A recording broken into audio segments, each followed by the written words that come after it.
Our next story, we're going to talk about something that I hold very close to me, which is the opiate epidemic. I've lost quite a few friends, family members, my brother, to opiates. I almost lost my own life. This is very important to me. And this is from the Hill. New York reaches $1.1 billion settlement with opioid distributors. The state of New York has reached a $1.1 billion settlement agreement with three of the nation's largest drug distributors after the state accused the three companies of contributing to the opioid crisis. New York Attorney General Lydia James released a settlement obtained with the Mckesson Corporation, Cardinal Health Incorporation, and AmerisourceBergen Drug Corporation on Tuesday, saying the state is holding the distributors accountable for their alleged role in the epidemic. The three distributors will pay the 1.1 billion dollars to New York State, with basically all of it, over 1 billion dollars, being designated to opiate treatment, recovery, and prevention. The payments will start in 2 months, continue over 17 years. The quote is, while no amount of money will ever compensate for the millions of addictions, hundreds of thousands of deaths, the countless communities decimated by opioids, this money will be vital in preventing any future devastation. Um, While the companies strongly dispute the allegations at issue in the trial, they believe this resolution will allow the companies to focus their attention and resources on the safe and secure delivery of medications and therapies while delivering meaningful relief to affected communities, and will also support efforts to achieve a broad resolution under the previously disclosed framework. Um, Now, you can think that this sounds great, and it is. And it is. $1.1 billion. $1 billion is a lot of money. Don't get me wrong. $1 billion is a lot of money to go to treat people. I support that. And I'm glad they had to pay something. But they should have been paying a whole lot more.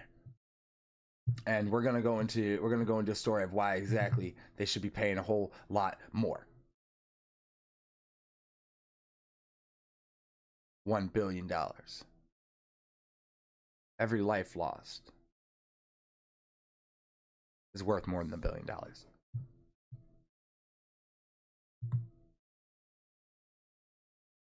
The real cost of the opioid epidemic, an estimated 179 billion in just 1 year. There's a reckoning underway in the courts about the damage wrought by the opioid crisis and who should pay for it. Thousands of cities and counties are suing drug makers and distributors in federal court. One tentative dollar amount floated earlier this week is to settle with four companies $48 billion. It sounds like a lot of money, but it doesn't come close to accounting for the full cost of the epidemic, according to recent estimates, let alone what it might cost to fix it. The human toll goes without saying. It says almost 400,000 people have died since 1999 from overdoses related to prescriptions or illicit opioids. Since 2016, the number of opioid deaths per year rivals or has exceeded the number from traffic accidents. So those are actual numbers we can count. We cannot count the number of families hurt, lost, people. You can't put money on that. But let's say you could. 48 billion sounds like a lot. Sounds like a lot. But the economic economic impact, it says, is important to understand. The most recent estimate of those costs come from the Society of Actors and actual consulting firm Millman, a report published last month. He said, Dale Hall says, we pride ourselves that this is objective, nonpartisan research. We're not here to influence any court proceedings. As actuaries, they calculate financial numbers associated with risks, for instance, for insurance companies. So how much did the epidemic cost in just 1 year, 2018? The total number they came up with was 179 billion.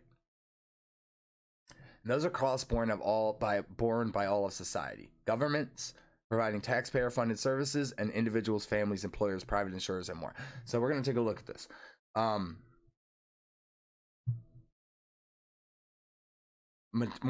Mortality, broken into mortality, healthcare, loss of productivity, criminal justice, child and family education assistance. Mortality, the biggest one, 72.6 billion. Life lost. When you think about the course of a person's life that struggles with opioid use disorder, early mortality is the most significant adverse event that can happen, and I think that bears out when you look at the economic impact. Every day, 130 people die from opioid overdoses. Most of them are in 25 to 55 age, right in the middle of the prime of their working careers. A lost earning potential.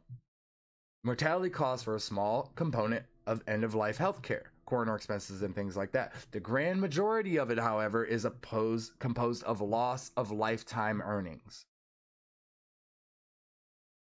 These could have been the future millionaires of America. And we'll never know. So healthcare, $60.4 billion. People with addiction, family members of people with addiction, infants born dependent. So it would be, healthcare costs of treatment, treatment health-wise. If you have hepatitis, if you have cirrhosis, for treatment of addiction on the mental health side. And then, of course, family members with people of addiction, they obviously need a lot of mental health treatment as well. They struggle just as hard as people with addiction. And infants born dependent are people that didn't even have a choice in the matter.